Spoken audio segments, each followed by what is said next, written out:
Study IQ IAS, अब तैयारी हुई अफोर्डेबल। नमस्कार, मैं हूं ओम द्विवेदी। स्वागत करता हूं आपका स्टडी IQ IAS के इस प्लेटफॉर्म पे। और आज मैं उत्तर प्रदेश की जो दैनिक खबरें हैं उन पर चर्चा करने वाला हूं आपके साथ। और चर्चा को आगे बढ़ाने से पहले मैं आपको एक इम्पॉर्टेंट इन्फॉर्मेशन देना चाहता हूं, जो कि हमारे लाइफ फाउंडेशन बैच के बारे में है। देखिए, यूपीएससी और यूपीपीएससी की तैयारी करने वाले छात्रों के लिए एक सुनहरा मौका हो सकता है, क्योंकि इस बैच में ये कॉम्बो बैच है। और अक्सर बच्चों में ये परेशानी रहती है कि किस तरह से अप्रोच होगी, क्योंकि ये दोनों ही एग्जाम्स ऐसे हैं जिनका सिलेबस लगभग लगभग सेम सा है। तो मोस्टली बच्चे जो इनकी प्रिपरेशन कर रहे हैं उनके साथ ये कन्फ्यूजन बना रहता है कि किस तरह से इस तैयारी को करें कि एक ही अप्रोच के साथ एक ही तैयारी में दोनों की अप्रोच पता चल जाए। तो ये बैच आपके लिए बड़ा कारगर सिद्ध हो सकता है। अगर मैं फीस की बात करता हूँ तो फीस इसकी वैसे तो 38,499 है, लेकिन प्लीज़ आप इसमें मेरा कोड यूज़ कीजिएगा, क्योंकि अगर आपने कोड नहीं यूज़ किया तो फिर यही फीस आपको देनी पड़ेगी। क्योंकि अगर आप जैसे ही कोड यूज़ करेंगे तो फीस घट के 21,999 हो जाएगी। ठीक है, और ये बैच है जो इसकी शुरुआत ऑलरेडी हो चुकी है 9 मार्च से, और आपके लिए सुबह के 8 बजे ये बैच चलता है। तो इसमें जल्द से जल्द एडमिशन लीजिए और अपनी जो तैयारी है उसको संपूर्ण रूप से विकसित कीजिए। और हमारी जो पहली न्यूज़ है वो है आपकी उत्तर प्रदेश में 51 लाख जॉब्स हैं जो अर्बन एरियाज में, वो उनको क्लेम करा है सरकार ने थ्रू ग्लोबल इन्वेस्टर्स समिट। ठीक, जो ग्लोबल इन्वेस्टर समिट है उसके तहत 51 लाख जॉब्स। ठीक, 51 लाख। देखते हैं पूरी खबर क्या है। देखिए, जो ग्लोबल इन्वेस्टर समिट है 2023 की, वो इम्प्लीमेंट की गई है कहाँ? 17 म्युनिसिपल कॉरपोरेशन रीजन में। ठीक है, 17 म्युनिसिपल कॉरपोरेशन में इम्प्लीमेंट की गई है, जिसके तहत 51 लाख रोजगार हैं जो वो दिए जाएंगे। ठीक है, बनाए जाएंगे। अगर आप सिर्फ लखनऊ क्षेत्र की बात करेंगे तो लखनऊ क्षेत्र में 16 लाख जॉब्स हैं जो वो अकेली ओपन होंगी। ठीक है, देखिए आपको ये बात पता है कि जो आपका एनसीआर रीजन होता है, ठीक है, एनसीआर मतलब कहने का कि नेशनल कैपिटल रीजन, तो दिल्ली के आसपास के क्षेत्र में हमेशा आपको जॉब अपॉर्चुनिटीज ज़्यादा मिलती हैं। ठीक है, उसी तरह जो स्टेट कैपिटल रीजन एससीआर होगा उसके भी आसपास ज़्यादा जॉब है, जो अपॉर्चुनिटीज ज़्यादा रहेंगी। तो सिर्फ आप लखनऊ में ही देख पा रहे हैं कितनी 16 लाख जॉब्स हैं जो वो वहाँ पर ओपन होंगी, क्योंकि जो आपके इन्वेस्टर्स हैं वो पूरे उत्तर प्रदेश में इन्वेस्टमेंट करेंगे, जिसमें कि जो उनका मेन फोकस एरिया होगा वो ऑब्वियसली वो होगा जहाँ पर कनेक्टिविटी अच्छी होगी, जहाँ पर आपका जो यातायात के साधन है वो अच्छे होंगे, इसके अलावा रॉ मटेरियल की उपलब्धता होगी, उसके अलावा ह्यूमन कैपिटल अच्छा होगा। ये सारी चीज़ें हैं जो जहाँ पर उनको मिलेगा, मतलब लैंड, लेबर और रॉ मटेरियल वगैरह जहाँ भी उनको मिलेगा वहीं सेटअप होंगी। ठीक है, तो उन क्षेत्रों के आसपास जो है जॉब अपॉर्चुनिटीज अक्सर ज़्यादा देखी जाती हैं। उसी तरह आप ये देख सकते हैं कि इन्वेस्टर्स प्रपोजल्स हैं जो इन्वेस्टर्स को प्रपोजल्स दिया गया है कहाँ पर? आगरा, शाहजहांपुर, ये सारे जो सिटीज़ हैं इनके नाम याद नहीं रखने, सिर्फ एक मोटा मोटा आइडिया ले लीजिए। आगरा, शाहजहांपुर, फिरोजाबाद, अलीगढ़, झांसी, और उसके अलावा लखनऊ, गोरखपुर, वाराणसी और प्रयागराज। इसके अलावा जो आपको याद रखने हैं वो हैं ये 3 नाम। एक तो ये शाहजहांपुर याद रखिए, है ना, क्योंकि हाल ही में जो है ये म्युनिसिपल कॉरपोरेशन बना है, तो ये आपको याद रखना है। इसके अलावा आपका अयोध्या और मथुरा वृंदावन जो रीजन है ये भी आपका म्युनिसिपल कॉरपोरेशन बनेगा। ठीक है, तो ये 2-3 नाम आपको याद रखने हैं। एक अयोध्या का नाम याद रखिए, एक मथुरा वृंदावन रीजन और एक शाहजहांपुर।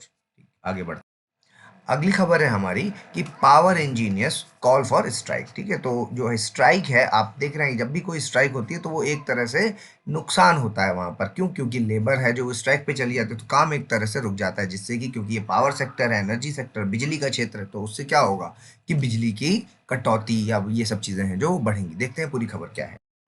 देखिए, पावर इंजीनियर्स यूनियन है जो उसने 72 घंटों की स्ट्राइक की बात की है। ठीक, अब इससे क्या है, क्या होगा कि सरकार को एक प्रेशर होगा, और उन्होंने प्रेशर क्रिएट करने के लिए ही ऐसा किया है, ताकि जो उनके बेनिफिट्स हैं और जो अदर प्रोविजंस हैं, उनको जो फायदे मिलने चाहिए सरकार से, उस पर ध्यान केंद्रित हो सरकार का और वो उनको मिल सके।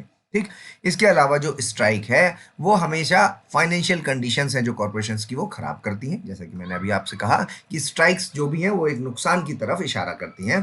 तो जो आपके मैनेजिंग डायरेक्टर हैं डिस्ट्रीब्यूशन कॉरपोरेशंस के, उनको कहा गया है कि जो पावर सप्लाई नॉर्मल रहने की पूरी पूरी कोशिश करें और किसी तरह इस चीज़ को मैनेज करें, ताकि ये जो कटौती जैसी चीज़ें हैं वो सामने ना आए। ठीक है, तो आपके जो डिस्कॉम्स है उनको एडवाइस की गई है कि ज़्यादा केयर देने की ज़रूरत है, और जो कोई भी पावर कॉरपोरेशन है जो वो पूरी तरीके से मतलब डिस्ट्रक्शन वहाँ पर ना देखने को मिले, जो वहाँ की प्रॉपर्टी है उस पर कोई नुकसान देखने को ना मिले, तो आपको ज़्यादा ध्यान देना होगा इस चीज़ पर। और ऑफिसर्स के जो फ़ोन नंबर हैं वो 24 घंटे के लिए बांट दिए गए हैं। ठीक है, तो ये पूरी एक तरह से खबर है।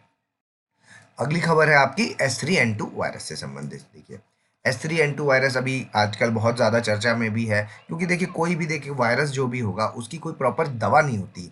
वायरस के लिए क्या है कि आपको सबसे इम्पोर्टेंट है कि उसका ध्यान रखा जाए। ठीक है, जो अगर आप उसको मतलब ध्यान अगर ठीक से रखते हैं, सारे प्रिकॉशंस हैं जो वो अगर आप ठीक से रखते हैं, मतलब कि जैसा कि आपने कोरोना के टाइम पर देखा कि आपको सैनिटाइज़र का यूज़ करना है। ठीक है, सैनिटाइज़र यूज़ करना है, सोशल डिस्टेंसिंग यूज़ करनी है।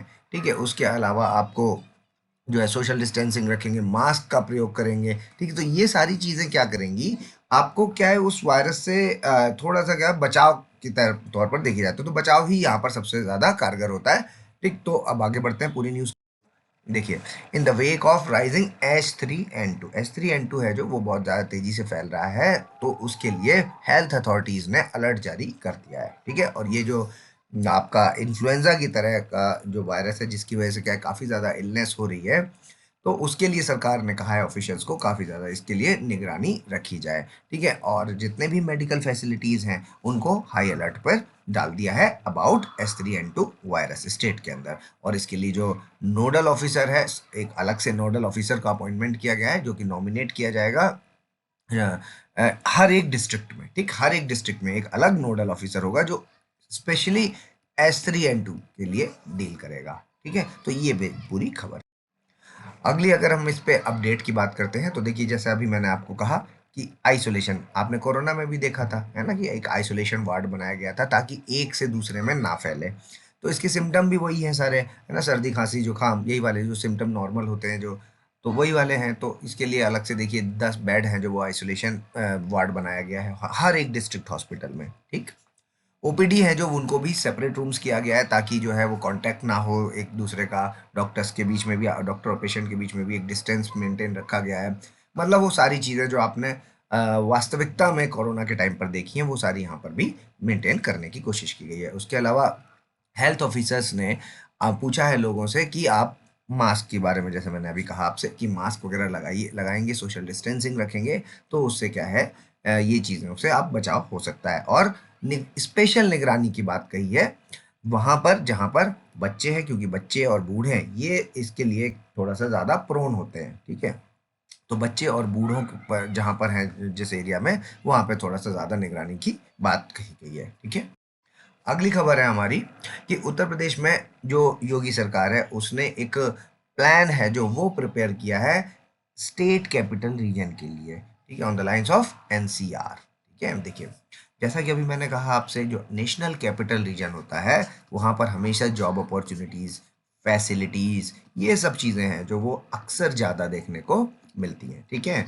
तो इसकी वजह से वहाँ पर जॉब की वजह से लोग अट्रैक्ट करते हैं, तो वहाँ पे बाहर से लोग आते हैं। ठीक है, तो ये सारी चीज़ें होती हैं, फिर उसका मैनेजमेंट वगैरह करना होता है। तो उसी तर्ज पर जिस तरह एनसीआर है, एनसीआर में हमारा नोएडा भी आता है, गाजियाबाद भी आता है, अगर हम आप केस की बात करेंगे, उत्तर प्रदेश वाली बात करें, तो उसी तरह से यहाँ पर एससीआर भी बनाने की बात कही जा रही है, स्टेट कैपिटल रीजन। देखिए, जो उत्तर प्रदेश सरकार है उसने डायरेक्ट किया है, एक प्लान बनाइए डिटेल का जो कि डेवलप करेगा किसको, स्टेट कैपिटल रीजन को, जैसा आपका एनसीआर रीजन है। ठीक है, तो जो चीफ मिनिस्टर हैं उन्होंने डायरेक्शंस दिए हैं कि रिव्यू करिए जितने भी डेवलपमेंटल प्रोजेक्ट्स हैं वो कहाँ पर इम्प्लीमेंट करने के लिए, कहाँ पर, अयोध्या में और बनारस में। ठीक, क्योंकि लखनऊ के पास के ही क्षेत्र हैं। और जो आपका एससीआर है जो उसमें जिसको जिसको एससीआर प्रपोज किया गया है वो आपका किसको कनेक्ट करेगा, लखनऊ को और उसके आसपास के सारे जिलों को। ठीक है, तो आप मैप इस वक्त ओपन कीजिए और लखनऊ के आसपास के सारे जिले आपको देखना आपकी नैतिक जिम्मेदारी बनती है। तो ये आपका काम है और आप मुझे कमेंट बॉक्स में बताएंगे कि वो सारे जिले कौन से हैं जिनके साथ लखनऊ अपनी सीमा साझा करता है। ठीक है, जल्द से जल्द इसमें कमेंट कीजिए। तो आगे देखते हैं कि ये एक तरह का बैलेंस्ड डेवलपमेंट होगा आपके एडजॉइनिंग जो लखनऊ के पास वाले डिस्ट्रिक्ट है उनके साथ में। ठीक है, जो लखनऊ है उसको, ठीक है, वो आपका इक्विप किया जाएगा state of art urban facilities से, ताकि जो मेट्रोपॉलिटिकल सिटीज़ वाली जो फैसिलिटीज़ हैं वो वहाँ पर जो मौजूद रहें। ठीक है। उसके अलावा सीएम ने जो है वो डायरेक्ट किया है, उनको बताया है to contact each and every investor. देखो भाई, इन्वेस्टर को क्यों? क्योंकि वहाँ पर ये किसकी वजह से हो पा रहा है? क्योंकि इन्वेस्टर्स जब वहाँ इन्वेस्ट करेंगे तो आपको क्या पता होना चाहिए कि कौन कौन है जो वहाँ पे पार्टिसिपेट करने वाला है। ठीक है। उसके अलावा उनका फील्ड क्या क्या है, उनको किन किन चीज़ों की ज़रूरत होगी, उनके जो इंटरेस्ट हैं वो किस तरफ हैं। ठीक। तो अगर वो सारी चीज़ें वहाँ पर मौजूद कराई जाएंगी तो ही, वैसे मैंने अभी आपको शुरुआत में ही कहा कि लैंड, लेबर, कैपिटल, ये सारी चीज़ें और रॉ मटेरियल, ये सब चीज़ें जब एक जगह मिलेंगी तभी ये चीज़ संभव है। ठीक है। तो वही यहाँ पर है, तो उनको ध्यान देने के लिए कहा गया है। अगर आपको ये सूचना पसंद आई है तो प्लीज़ लाइक, शेयर और सब्सक्राइब कीजिए। इसके अलावा अगर आप मुझे कुछ सजेशन देना चाहते हैं तो प्लीज़ कमेंट बॉक्स में सजेस्ट कीजिए, और आप मुझे लिख सकते हैं om.narayan@studiiq.com पर मेल भी कर सकते हैं। ये मेरा टेलीग्राम आईडी है, ये @omdivedi007, जिस पर आप मुझसे डायरेक्ट वार्तालाप कर सकते हैं। और ये जो पीडीएफ है जिस पर अभी हमने पढ़ा है, ये पीडीएफ मैं ओम द्विवेदी स्टडी IQ, ये मेरा टेलीग्राम चैनल है, इस पर शेयर कर दूंगा, तो आप यहाँ से इसको डाउनलोड भी कर सकते हैं। जल्दी मिलेंगे अपने अगले लेक्चर के साथ, तब तक के लिए धन्यवाद। स्टडी IQ IAS, अब तैयारी हुई अफोर्डेबल।